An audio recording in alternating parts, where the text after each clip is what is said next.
Today I'm going to show you 3 ways on how to become a millionaire. So there's 2 types of people. People that have a high salary income and people with a lower salary income. And no matter what category you fall into, the same problem arrives every single month. They do not have enough money. Today I'm going to show you how to solve that problem so that we can get rid of this issue once and for all, so that you can start living a financial free life and do what you want, when you want, with who you want, wherever you want, for however long you want.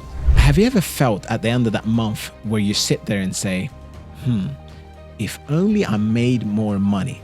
But I'm going to tell you that's actually a myth, because many people think that if they make more money, they will have more money at the end of the month. No, because the trick here is that when people make more money in a salary, they actually start spending more money and end up with less money at the end of the month. So that's not the trick. You're not going to become wealthy on your income. You become wealthy on how you manage your expenses. And not many people pay attention to that. As an old man told me once, what you understand makes you money. What you do not understand loses you money. In the name of the good old J-Rocks, education is priceless. Educación no tiene precio. There's only one reason why you feel that you don't have enough money at the end of the month. I'm going to be brutally honest, and you might not even like me for saying this. The reason why you don't have enough money at the end of the month, at the end of every single month, is because you have a poor mindset when it comes to finance. Because as soon as you get your paycheck, you're on top of the world and you think you're the richest person on this planet and you can just spend without thinking of the consequence, because you live for the moment. Majority of the people on this planet live for short gratification. But do you know what that means? Short gratification equivals to long-term suffering. So you're living for now and you don't think about the future. And then there you are at the end of the month, flat broke. And the only thing you're thinking is, if I only could make more money. So the problem is not your salary. The problem is the lack of financial education that you have. So my question to you is, how is your financial education? How much do you really know about money? How much time do you spend educating about money? How much time do you spend on a weekly basis or a monthly basis on building up your wealth, or looking at your budget, looking at your income and expenses? One thing that I've learned, which was very helpful for me, is that I shouldn't look myself as a person. I should look at me as a company, because what company does is they have a budget. They don't just come up with a service or a product and just start selling. No, they understand how much they need on their expenses, and then they have a projection on how much they're gonna make. That's what I always tell people, that you should see yourself as a company. So one of the most important things that I really want you to know and to understand is that the most important thing when it comes to financial freedom is financial education. Educate yourself when it comes to money. That's what we lack of. And start building your own wealth. You have podcasts, you have YouTube, you have books. There's education all over the places. You can even play an audiobook. There's literally no excuses nowadays. You can get information within seconds on the internet. If you have a phone, you can become wealthy. So we're going to go through a couple of points. So let's start with one of the first points. Do you actually know how the wealthy people manage their money? You think you know, but you have no idea. Yeah, I've heard that from a song. But the funny thing is, you actually think you know how the wealthy manage their money, but you have no idea. And I'm going to explain to you how they actually manage their funds. So I read the book called The Millionaire Next Door, and this changed my entire whole life on how I saw money. And this goes into the real millionaire versus the fake millionaire. Millionaires live below their means. They live below their means. I had to say it twice. Studies have shown that millionaires with a net worth between 1 and 2 million live in middle-class neighborhood. So let's paint this picture between a real millionaire couple and a fake millionaire couple.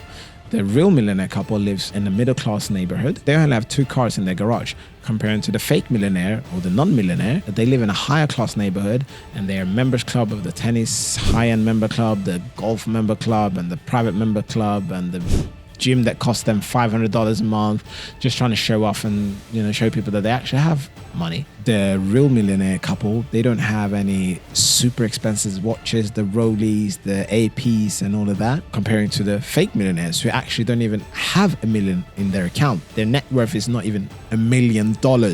and they still have the Rolexes, the Lamborghinis, the Porsches, because they want to show people that they are wealthy. The wealthy people have got nothing to prove, and they don't want to show people that they have money. And you probably thought that the rich people were wearing Louis, Fendi, Prada, but there's been studies that shown that the majority of the people that actually buy Gucci, Fendi, Prada and all of those Balenciagas, they don't even have 1 million in their name. The millionaires don't spend that money on the expensive Louis Vuitton clothes and accessories. That's the truth. The millionaire spends majority of the time and energy on building their wealth, comparing to the fake millionaires. They don't spend any time on building their wealth. They just spend their money. And the amazing thing is that the real millionaires, they send out their money like soldiers. They see $1, they send it out, which is when they put their money in investments. They want to make sure that they can bring $2, $3, $4 back into their investments.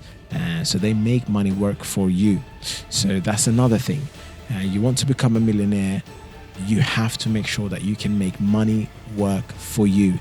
And you're not working for money. You're not exchanging your time for money. You're making the money work for you. You've heard it probably 100,000 times. You want to make money while you're sleeping. You don't want to exchange your time for money. One of the most interesting things that I've actually heard from a millionaire is that they don't even take money serious. When I say they don't take money serious, it's not that, they don't think about money or they don't do budgeting or anything like that. No. They actually see money as a game, while the non-millionaires take money too serious. They take money too serious, while the millionaire is just literally playing around, having fun, trying different things, taking risks, and calculated risk. The millionaires are very good on tracking their money. They're frugal. They know what their income is. They know what their expenses are, and they're always seeking for new market opportunities. Where can I make my next buck? Where can I make my next investment? They're not stuck in one and same place. They travel around and they see the world and trying to see what they can make better. If there's any problem that they can solve, they're real problem solvers. That's what the wealthy people are. While the non-millionaire spends hours and hours every single day on checking on what's the next gossips, what's Kim Kardashian doing today, and focusing on what's happening on Instagram. They're looking at people coming out of private jets and they feel like they're not living up to their standards, and now they are comparing themselves to the people they see traveling and the people with nice cars and watches. And unfortunately, the culture tricks you into these bad habits, and I've been one of them. And many people are thinking about themselves and how much money they can make, while the wealthy people, they think on, okay, how can I make other people money? How can I make other people successful? They're not about me. They actually give without expecting anything back. And I've seen that people that try to make money but don't really make that much money, they're always trying to think of, okay, what can I do for you, and in exchange of what you can do for me?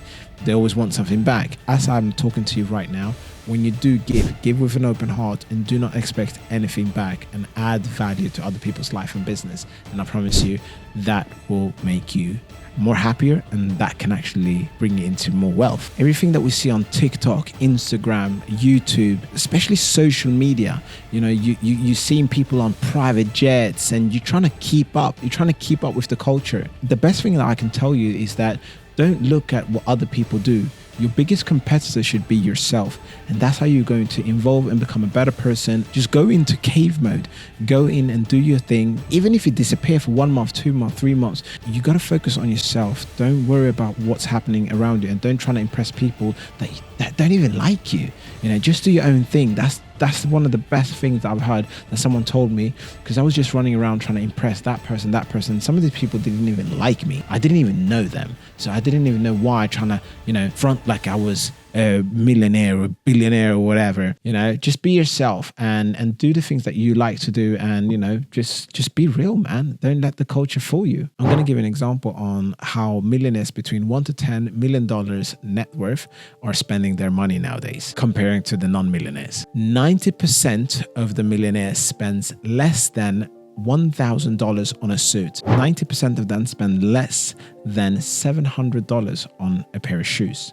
90% of the millionaires spends less than $3,000 on a single watch. It's actually the non-millionaires who are feeding these luxury brands, luxury watches, and these luxury car makers. those are the ones that are making them billions of dollars every single year. It's not the millionaires. And as I said before, the wealthy has no reason to show you that they're wealthy. They don't have to flag it. They don't have to show it off. I've never seen Mark Zuckerberg with a Gucci shirt or a Rolex watch. Why would he? He's Mark Zuckerberg. He's got nothing to prove. He doesn't look like a millionaire. If I didn't know that he was Mark Zuckerberg and he passed me the other day, I would never have guessed that he's a millionaire or a billionaire. Don't try to look rich. I promise you, that will help you in so many ways. Stop trying to look rich. Stay in your financial lane. One of the things when it comes to financial education is that what you know makes you money and what you do not know loses you money. I've said it multiple times. Let me explain to you assets versus liability. Now, asset, what is it? Assets is something that makes you money. Liabilities, super simple. It's the opposite. Something that loses you money, something that takes money out of your pocket. And many people have very better understanding on assets and liabilities. For example, people that are homeowners, they think that their biggest investment is the property they actually live in. Well, in real facts is that your property that you actually live in is not an asset, it's a liability. Why? Because you're paying for it every single month, the electricity, the mortgage, utility, and all of that. You're not making money, you're actually spending money. But if you move out the house and rent out the house, and the person who's renting your house is paying for your mortgage, and it's actually giving you also a profit from that, and with that profit, that's the money you can buy your luxury watch. So that's the difference between assets and liability. What wealthy people have is they have overflow of assets. They don't put all the eggs in the same basket. They will invest in properties. They will invest in stocks and shares. They will invest in companies. They have multiple investments. Even when they're sleeping, they're making money. So if one investment or one business is not making money or doing well, there's other assets in their portfolio that will cover up that loss, and they will still be in the green at the end of the day. So what I'm trying to say with this episode is that make money work for you. Stop trying to look rich. Be humble. And that's it. Make sure you like, subscribe, and leave your comments down below. Stay focused.